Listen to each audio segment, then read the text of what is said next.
Magsitayo po ang lahat at sumabay sa pag-awit ng pambungad na awit.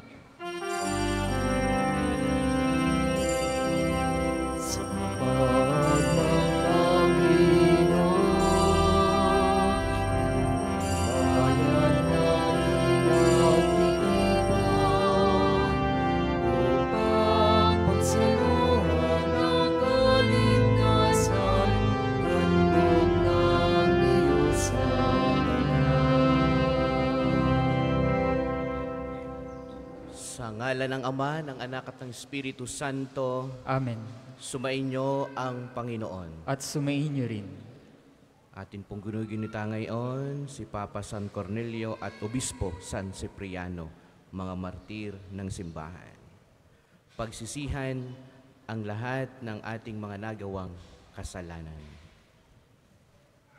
Sinugong tagapagpagaling sa mga nagsisisi, Panginoon, kaawaan mo kami. Panginoon, kaawaan mo kami. Dumating na tagapag-anyayang mga makasalanay magsisi, Kristo, kaawaan mo kami. Kristo, kaawaan mo kami. Nakaluklok ka sa kanan ng Diyos Ama para ipamagitan kami, Panginoon, kaawaan mo kami. Panginoon, kaawaan mo kami. Kaawaan nawa tayo ng makapangyarihang Diyos, patawarin tayo sa ating mga kasalanan at patnubayan tayo sa buhay na walang hanggan. Amen. Manalangin tayo. Ama naming makapangyarihan, ibinigay mo sa iyong sambayanan sina San Cornelio at San Cipriano bilang mahuhusay na tagapangasiwa, bilang katugunan sa kanilang pagdalangin.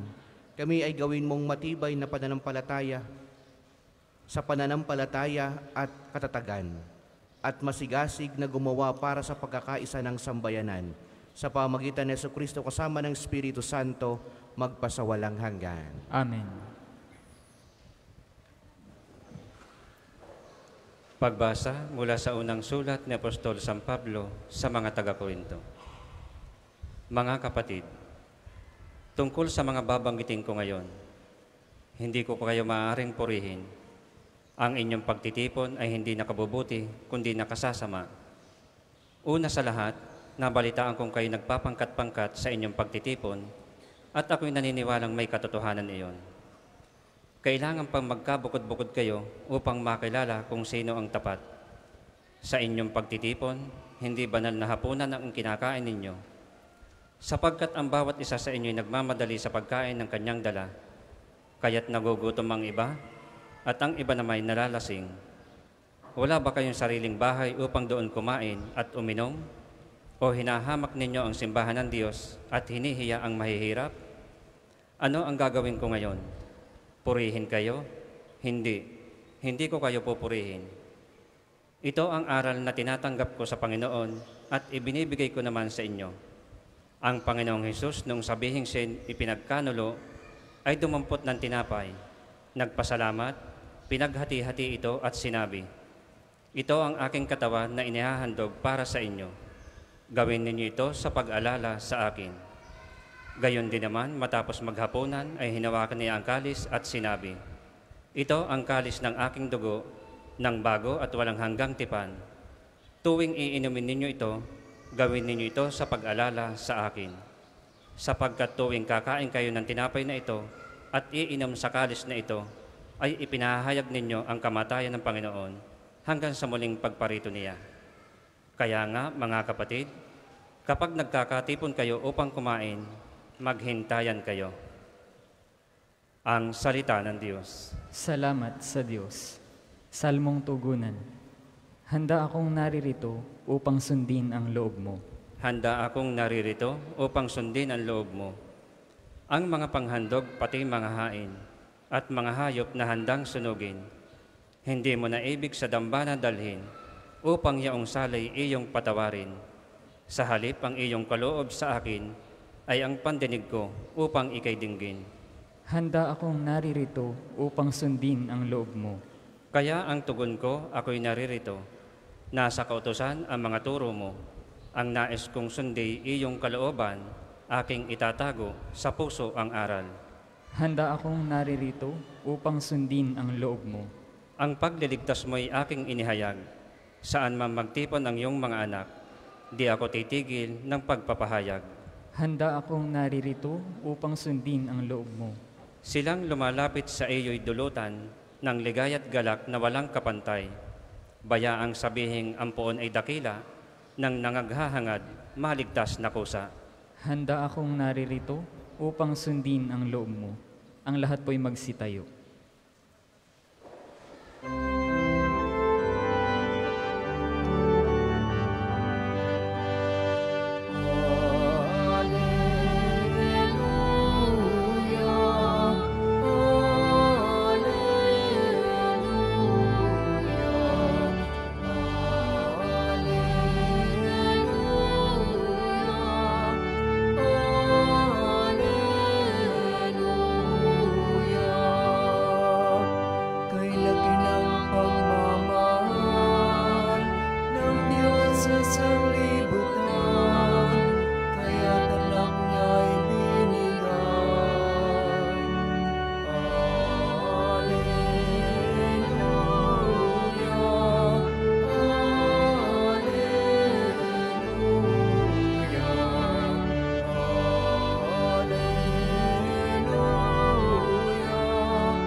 Sumainyo ang Panginoon. At sumainyo rin. Ang mabuting balita ng Panginoon ayon kay San Lucas. Papuri sa iyo, Panginoon. Noong panahong iyon, nang maituro ni Jesus sa mga tao ang kanyang aral, siya'y pumasok ng Kapernaum. Doon ay may isang kapitang Romano na may aliping mahal sa kanya. May sakit ang aliping ito at nasa bingit ng kamatayan. Nang mabalitaan ng kapitan ang ginagawa ni Jesus, nagpasugo siya sa ilang matatanda sa mga Hudiyo upang ipakiusap kay Jesus na puntahan at pagalingin ang alipin. Nang makita nila si Jesus, taimtim silang nakiusap sa kanya. Siya'y karapat-dapat na pagbigyan ninyo sapagkat mahal niya ang ating bansa, wika nila. Ipinagpatayo pa niya tayo ng isang sinagoga, kaya't sumama sa kanila sa Jesus.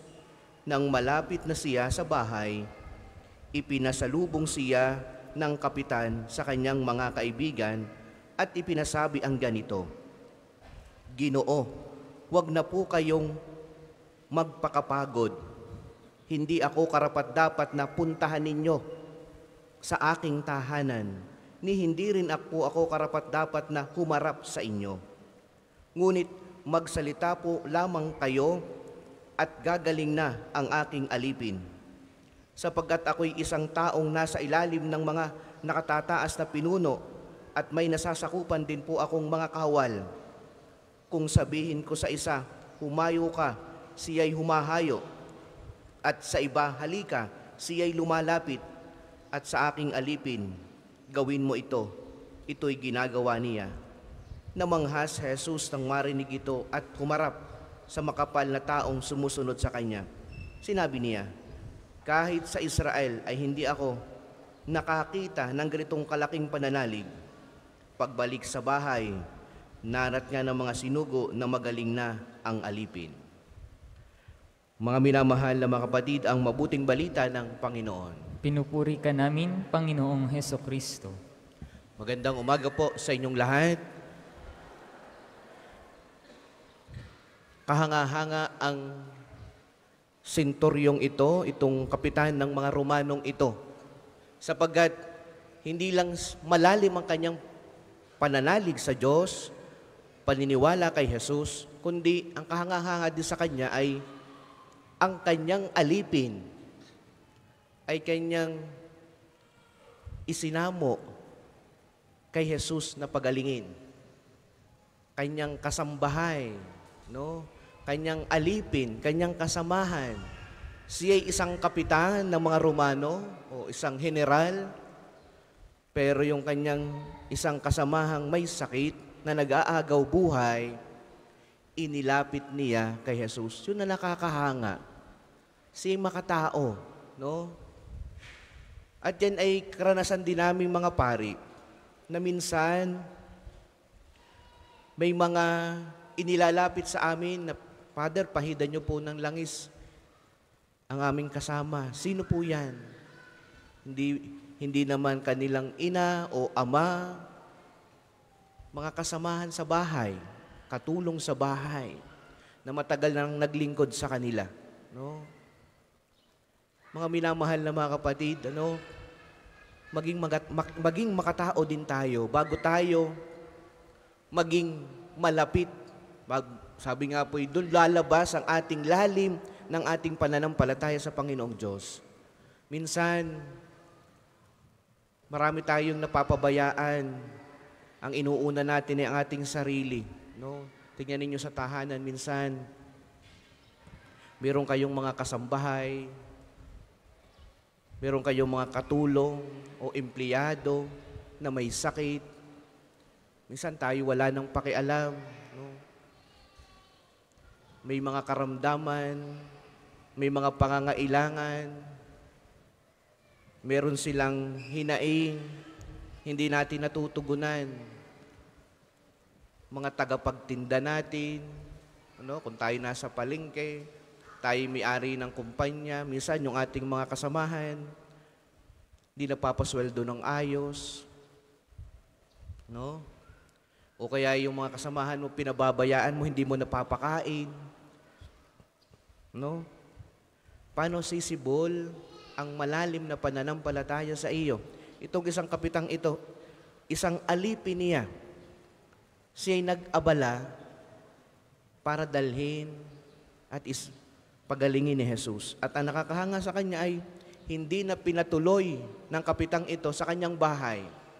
Bakit? Sapagkat iginalang din ng kapitang ito ang kanilang tradisyon. Dahil siya'y isang Romano, isang Hintil, hindi pwedeng pumanhik sa kanilang bahay ang isang Hudiyo. No? Kaya sabi niya, sabihin mo lamang sa aking alipin na siya'y gagaling. Tingnan ninyo, kailan natin ito sinasabi sa misa? Panginoon, hindi ako karapat-dapat na magpatuloy sa iyo. Ngunit sa isang salita mo lamang ay gagaling na ako. Yan ang pananampalataya ng Kapitan Romano. Nawa tayo din, mga minamahal na mga kapatid, sabi nga po sa unang paalaala, mahalin natin ang ating mga kasamahan. Kasamahan mo sa bahay, mga empleyado mo, kung ikaw ay may-ari ng isang ganito, siya dalhin mo, ilapit mo sa Panginoon. Kahit ikaw, meron kang intercessory power, meron kang kakayanan, meron kang kapangyarihan, na ipagdasal itong iyong mga kasamahang ito. Padalwa, sa banal na misa, dasalin natin ito ng taimtim. Itong ating dinadasal na ito sa misa, Panginoon, di po ako karapat-dapat. Wala namang karapat-dapat dahil lahat tayo makasalanan. Dasalin natin ito ng taimtim, na may pananampalataya. Sabihin natin, sa isang salita mula ang Panginoon ay gagaling na ako. Para po sa mga maghahandog ng sobre, pakihulog na lamang po sa buslo.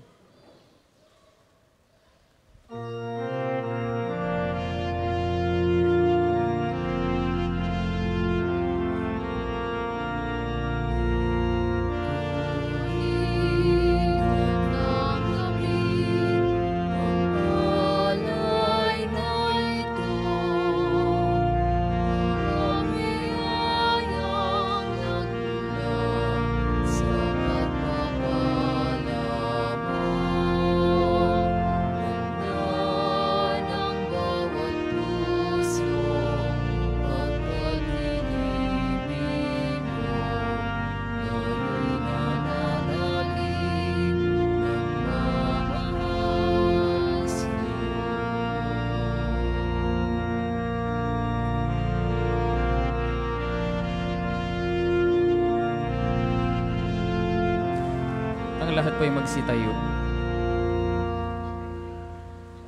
Manalangin kayo mga kapatid upang itong ating paghahain ay kalugdan ng Diyos amang makapangyarihan.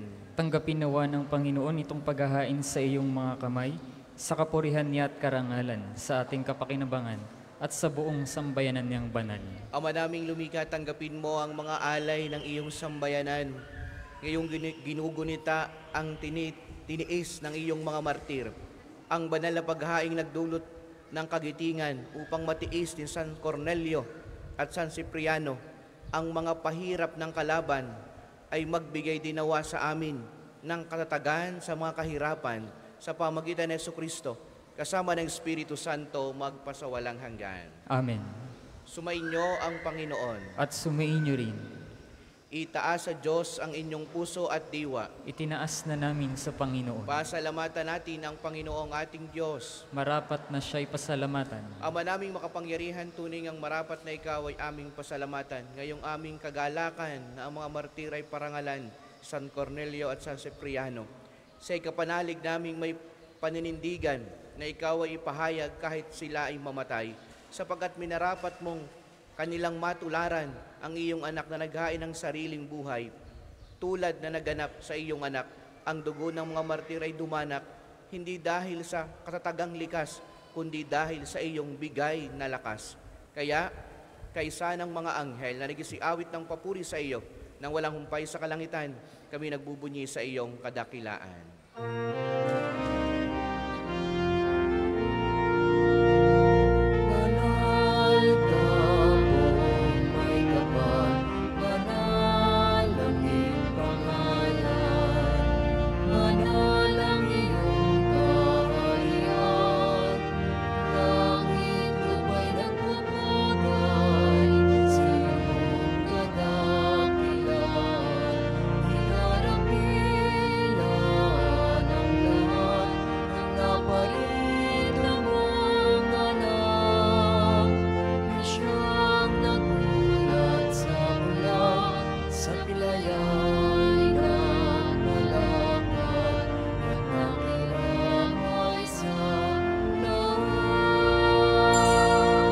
Hindi po kayang lumuhod, manatili pong nakatayo ng may paggalang.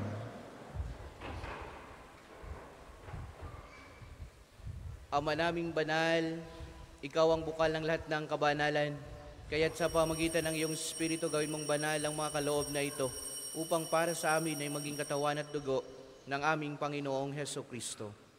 Bago niya pinagtiis ang kusang loob na maging handog, hinawakan niya ang tinapay, pinasalamatan kaniya, pinagati-hati niya yon, hiniabot sa kanyang mga alagad at sinabi, tanggapin ninyong lahat ito at kanin, ito ang aking katawan na ihahandog para sa inyo.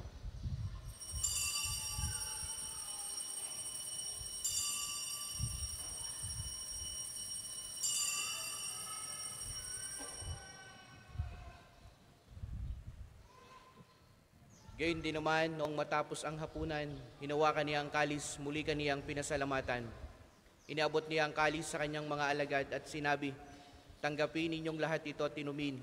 Ito ang kalis ng aking dugo, ng bago at walang hanggang tipan. Ang aking dugo na ibubuhos para sa inyo at para sa lahat, sa ikapagpapatawad ng mga kasalanan. Gawin niyo ito sa pag-alaala sa akin.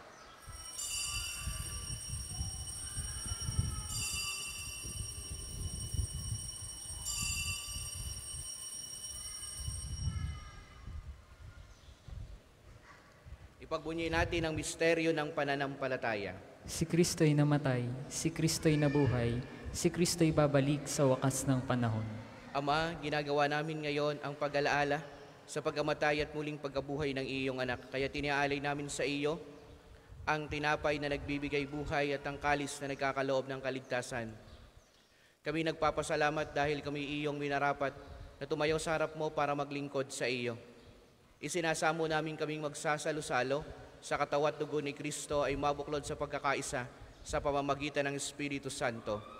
Ama, lingapin mo ang iyong simbahang laganap sa buong daigdig. Puspusin mo kami sa pag-ibig. Kaysa ni Francisco na aming Santo Papa, ni Gilbert na aming Arsobispo at ng Tanang Kaparian. Alalahanin mo rin ang mga kapatid naming nahimlay nang may pag-asang sila'y muling mabubuhay, gayon din ang lahat ng mga pumanaw. Kaawaan mo sila at patuloyin sa iyong kaliwanagan. Kaawaan mo at paging dapatin kaming lahat na makasalo sa iyong buhay na walang wakas. Kaysa ng mahal na Berheng Maria na ina ng Diyos, ni San Jose na kanyang kalininis ang esposo, kaysa ng mga apostol at ng lahat ng mga banal na namuhay dito sa daigdig ng kalugod-lugod sa iyo, may pagdiwang nawa namin ang pagpupuri sa ikararangal mo sa pamagitan ng iyong anak na aming Panginoong Heso Kristo. Sa pamagitan ni Kristo, kasama niya at sa Kanya, ang lahat ng parangal at papuri ay sa iyo, Diyos amang makapangyarihan, kasama ng Espiritu Santo, magpasawalang hanggan.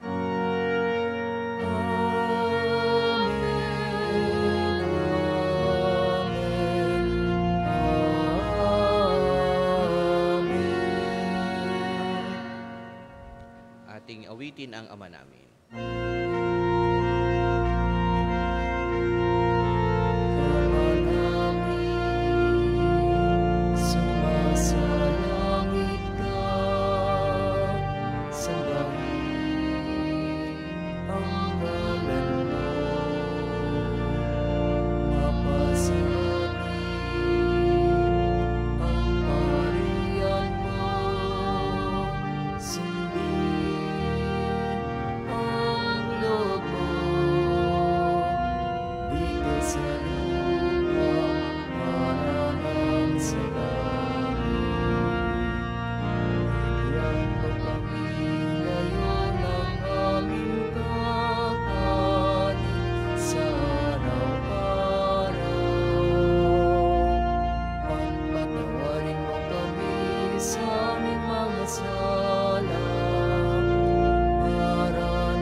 Hinihiling namin kami adya sa lahat ng masama, pagkalooban ng kapayapaan araw-araw, iligtas sa kasalanan at ilayo sa lahat ng kapahamakan, samantalang aming pinananabikan ang dakilang araw ng pagpapahayag ng tagapagligtas naming si Heso Kristo.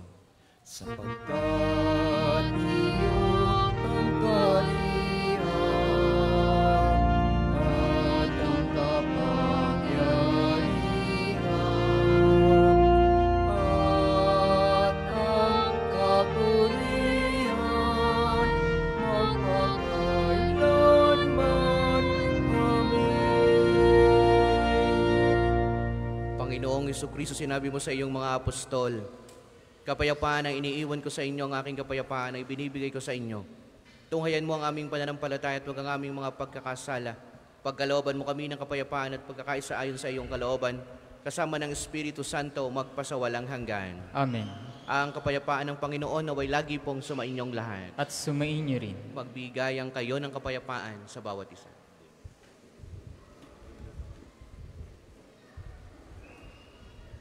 Kordero ng Diyos na nag-aalis ng mga kasalanan ng sanlibutan, maawa ka sa amin.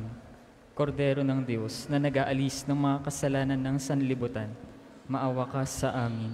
Kordero ng Diyos na nag-aalis ng mga kasalanan ng sanlibutan, ipagkaloob mo sa amin ang kapayapaan.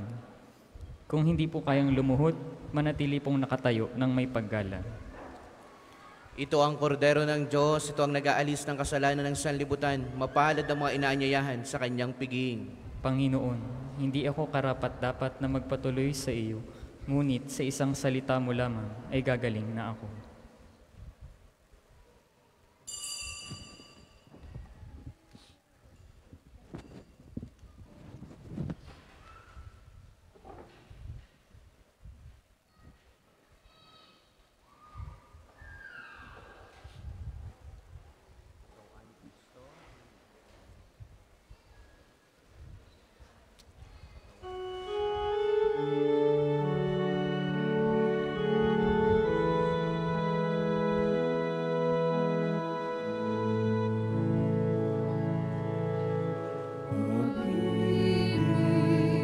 Ang siyang pumukaw sa ating puso,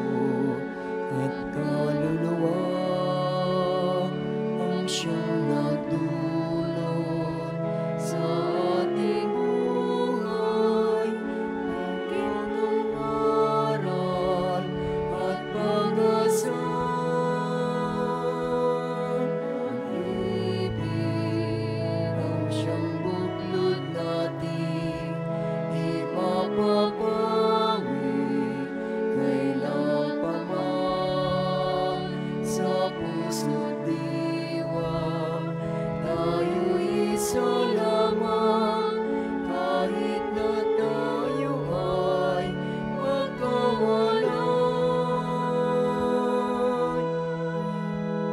Pagkat ang Diyos natin, Diyos ng pag-ibig, magmahalan tayo't magtulungan.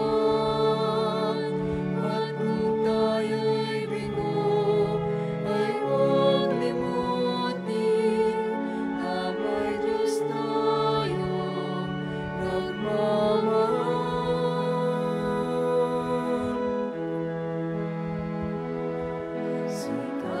Sikapin sa ating pagtungo, ating ikalat sa buong mundo. Pag-ibig ni Jesus ang siyang sumagup sa bawat pusong uhaw sa pagsuyo. Pagkat ang Diyos natin, Diyos ng pag-ibig, magmahalan tayo't magtulungan. At kung tayo'y bigo, ay huwag limutin na may Diyos tayo't nagmamahal. Ang isa sa gawa pong second collection ay ginagamit para sa patuloy na pagpapaunlad ng parokya at pambansang dambana ni Santo Padre Pio at para sa mga pangangailangan ng matatanda at may sakit na mga pari ng Archdiocese ng Lipa. Salamat po sa inyong handog. Pagkat ang Diyos natin, Diyos ng pag-ibig, magmahalan tayo't magtulungan. At kung tayo'y bigo, ay huwag limutin na may Diyos tayo't nagmamahal.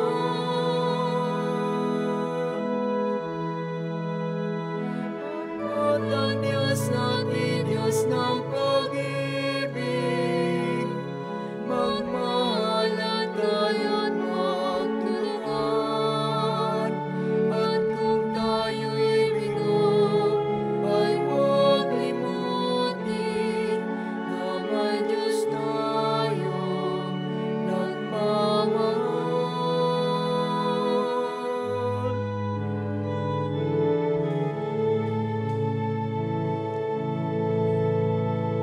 Ang lahat po'y magsitayo.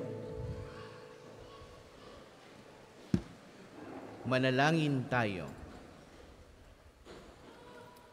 Ama naming mapagmahal, ngayon amin ang napagsaluhan ang haing nagbibigay buhay. Hinihiling namin kaming pinaghaharian ng iyong espiritu ng kagitingan ay maging mga saksi sa katotohanan ng mabuting balita ayon sa halimbawang ipinakita ni na San Cornelio at San Cipriano sa pamagitan ni Kristo kasama ng Espiritu Santo magpasawalang hanggan. Amen. Sabay-sabay po nating dasalin ang panalangin ng pagtitiwala kay Santo Padre Pio. Padre Pio, taga Pietrelcina, Mongheng Banal, pintakasing santo ng milenyong kasalukuyan, gabay namin sa pagtahak sa landasing makalangit, takbuhan sa pangangailangan, huwaran ng pagtitiis.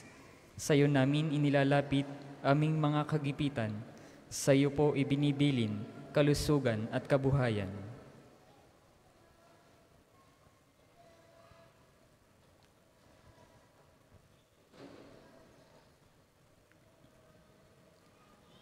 Di man karapat-dapat, kami po ay pagbigyan, bendisyonan at basbasan, maging ganap sa buhay. Lumayo nawa kami, umiwas sa kasalanan, lumapit lagi sa Diyos, maging matatag at matibay. Sa mabuting balita ng pagliligtas, turuan mo kami nawa. Sa tuwina ay makinig, magnilay at sumampalataya. Amin pong pakiusap itong mga kahilingan. Puso ay nagsisisi, nagtitikang taimtiman. Di na muling magkasala, sunod lagi sa Diyos Ama, kaisa ng Espiritu at ni Jesus na tagapamagitan. Amen. Ang lahat po'y magsiupo para sa ilang mga patalastas.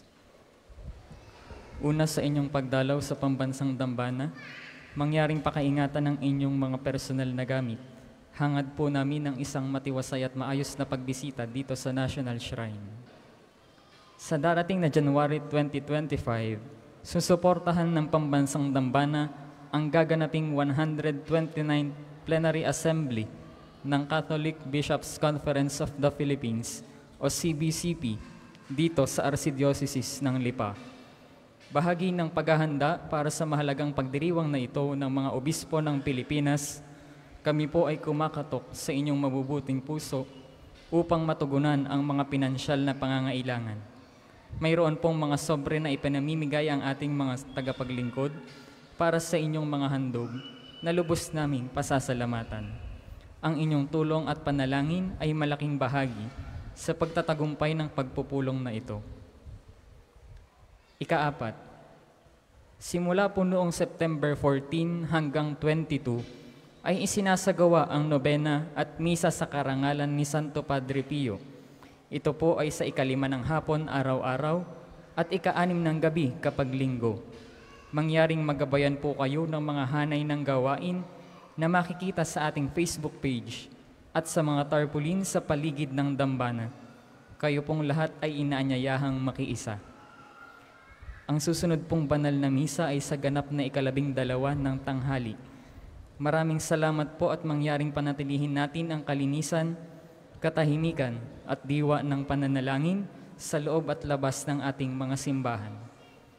Magsitayo na po ang lahat para sa pagbabasbas ng religious articles. O Panginoong Diyos, Ikaw ang bukal ng lahat ng pagkapala at biyaya, ibuhos mo ang iyong bendisyon sa mga gamit na ito sa pananalangin, mga rosaryo, mga imahin, mga dasalan na nagpapaalala ng iyong kabutihan, kabanal at pagmamahal sa amin, upang lahat ng tumulog at magdasal gamit ang mga ito ay magtamo ng iyong awa at biyaya. Loobin mong tularan nawa nila ang kabanal at aral ng Panginoon at ng mga santo magpasawalang hanggan. Amen.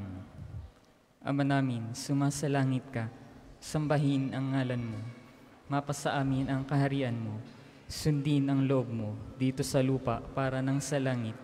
Bigyan mo kami ngayon ng aming kakanin sa araw-araw at patawarin mo kami sa aming mga sala para nang pagpapatawad namin sa nagkakasala sa amin at huwag mo kaming ipahintulot sa tukso at iadya mo kami sa lahat ng masama.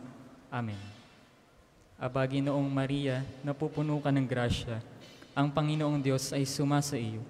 Bukod kang pinagpala sa babaeng lahat, at pinagpala naman ng iyong anak na si Jesus. Santa Maria, Ina ng Diyos, ipanalangin mo kaming makasalanan, ngayon at kung kami mamamatay. Amen. Aba, Ginoong Maria, napupuno ka ng grasya, ang Panginoong Diyos ay sumasa iyo. Bukod kang pinagpala sa babaeng lahat, at pinagpala naman ng iyong anak na si Jesus. Santa Maria, Ina ng Diyos, ipanalangin mo kaming makasalanan, ngayon at kung kami mamamatay. Amen. Aba, Ginoong Maria, napupuno ka ng grasya, ang Panginoong Diyos ay sumasa iyo. Bukod kang pinagpala sa babaeng lahat, at pinagpala naman ng iyong anak na si Jesus. Santa Maria, Ina ng Diyos, ipanalangin mo kaming makasalanan, ngayon at kung kami mamamatay. Amen. Luwalhati sa Ama, sa Anak, at sa Espiritu Santo, kapara noong una, ngayon at magpasawalang hanggan. Amen.